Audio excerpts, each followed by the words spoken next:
Good morning, YouTube, or afternoon, whichever be the case. It's April 4th, 2020. We're here at Ocheco Reservoir the second time this year. This is the most times I've ever come to Ocheco Reservoir. We're looking just to have a good time. It's still cold out, so we it's hard to catch fish sometimes when it's cold out. The water's still pretty cold, I'm sure of it. But we're out here using trout, magnets, spinners, the usual. We may be able to even pick up a bass in this cold weather. I don't know. We'll just wait and see what happens. I got the G-Man daughters here. And then plus one, because she's like our adopted daughter. And that's like Keisha. But I'll let you say hi to her. Say hi, Keish. Hi. Hi, G-Man daughter, Relda. Hi. Hi, Krista. Hola. So we're out here. We're not wasting time, because you know what? Fishing is never a waste of time. You may not catch anything, you may catch something. Especially when you're trying to get to know a body of water. This is not a body of water I really know that well, as I stated in the last video here at Ocheco's. To get to know a body, you got to spend some time fishing it. So we're at the dam again, because we did catch a couple fish the last time we were here at the dam. We're at a little bit different spot, closer to the dam this time than we were last time. We'll see what happens, and hopefully we can catch some fish and make a good video for y'all. And like I always say, even if we don't catch a fish, we'll still put out a video, just because you don't catch fish every time you go fishing. So some people seem to think that's the case, but it's not. So realistically, that's how fishing is. So we'll see what happens, and see if we can get a pattern in here, and see if we can't start learning how to fish this lake a little bit better. So we'll take a break until we get a fish on, or we decide to. Today, if the fishing isn't working, I may just go through some steps, show you some different ways and techniques that we're throwing things. That way you guys have a better idea of what I'm talking about, especially with the trout magnets or the power bait or spinners or whatever. Just because a lot of times I don't go into too much depth on what I'm doing. I kind of just show you guys a little bit. Sometimes I don't even show you anything about what I'm doing. I might show you the riggings, but that doesn't always mean, the way I'm fishing. So we'll give you a quick look at the lake, and then we'll see when we get a fish on.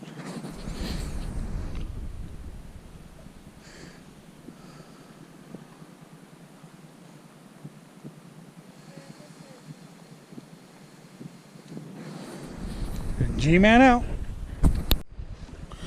So this is what I'm doing. I got a worm hook here, and about 18 inches or so I've got a power bait hook.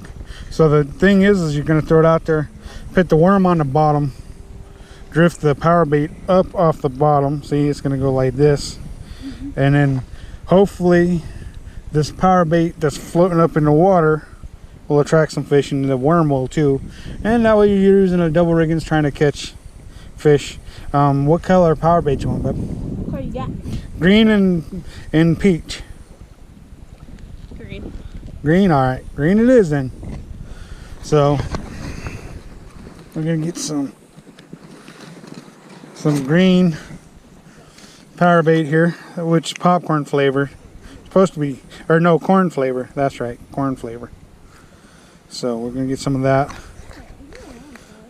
Put it on there. Sorry if my coat gets in the way. It is a little windy, a little wet, and everything else today. And then we're gonna mold that on there. And then where's the worms? And then we're gonna take a half a worm here. See? Here. See? There's a half a worm.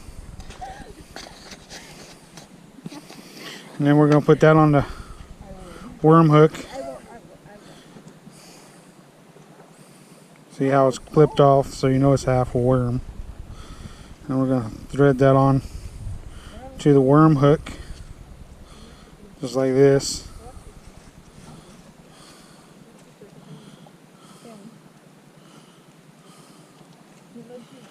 And then we're going to poke the hook out and expose the tip there.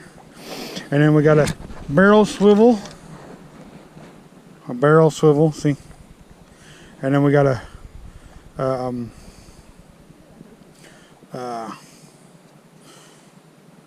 they call it a barrel weight or something. I don't know the technical name for these weights. I just have them.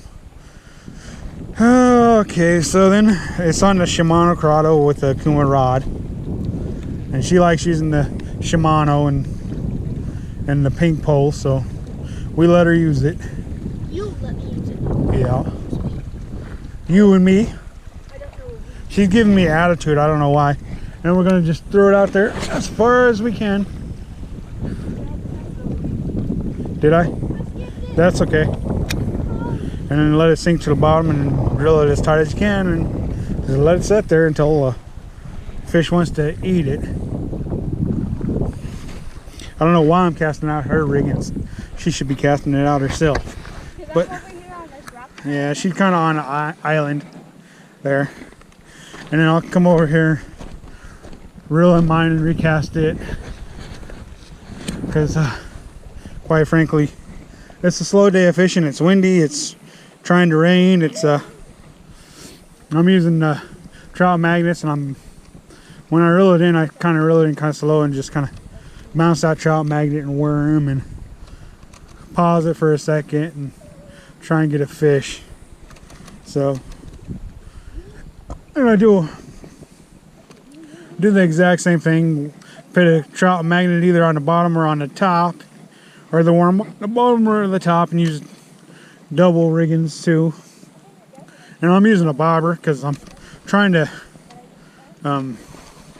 fish and cover more water, and so using the bobber, the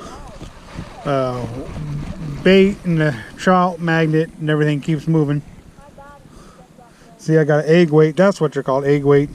Got my bobber, 8-foot mono leader tied with the uni knot to the braid, and then I got the worm there, trout magnet there, and then just throw it out there and let the wind work it for you.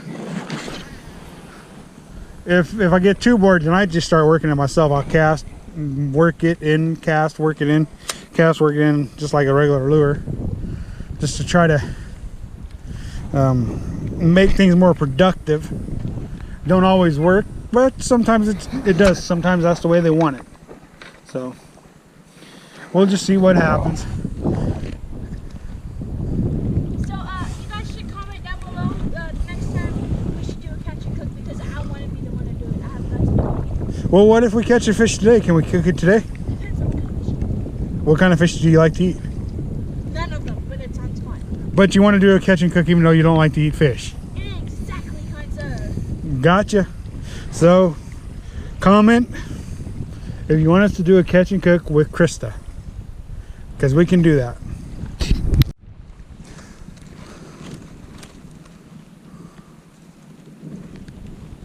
So basically what I've done is walked quite a ways away from the children and decided to try and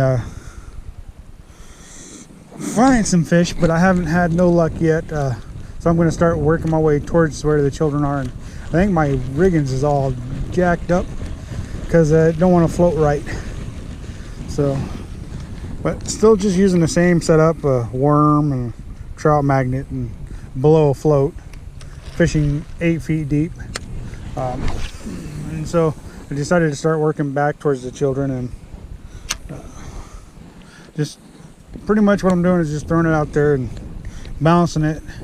Once in a while I just throw it out there and let it just float, because the wind's blowing towards the dam, and so it's keeping it pretty well moving. But I figured since I worked myself just about all the way to the dam, I would start working my way back. I don't know if the kids have caught any fish since I left them, but so I don't know how well you guys can see my bobber out there in YouTube land, but so now I'm just gonna start working my way back to where the children are, and see if we can't catch a fish on the way back. Just throwing it out there, working it in, sometimes just throwing it out there and let the wind blow it from left to right. So I just don't know if we're gonna catch any fish or not. It is windy, it's sprinkling, it's not really raining, so, which is fine. Of course the kids are probably cold and tired and probably wanting to go home by now, but it is what it is. But I'm just gonna keep on working, trying to catch a fish and see what happens. You would think that there'd be a fish willing to bite, because earlier we were seeing them rise out there, but we just couldn't cast far enough to get them because they were quite a ways out there. But so I'll just, you know, let you guys know what I'm doing here. I may switch to a spinner after this and start working a spinner through the area, and a Panther Martin to be exact. I got some maps or something like that, spinners, but I don't have them on me, and I guess I should bring those and try those out sometime when I'm out fishing. But it is what it is, and hopefully we'll get some pattern going on and hopefully catch a fish or a bunch of fish once we figure out how to get something to bite. So just, you know, a little update for you guys, so you guys know what we're doing and if we're even trying anything. So I would think working this area, you know, there'd be a trout or some kind of fish wanting to bite, but so far no such luck.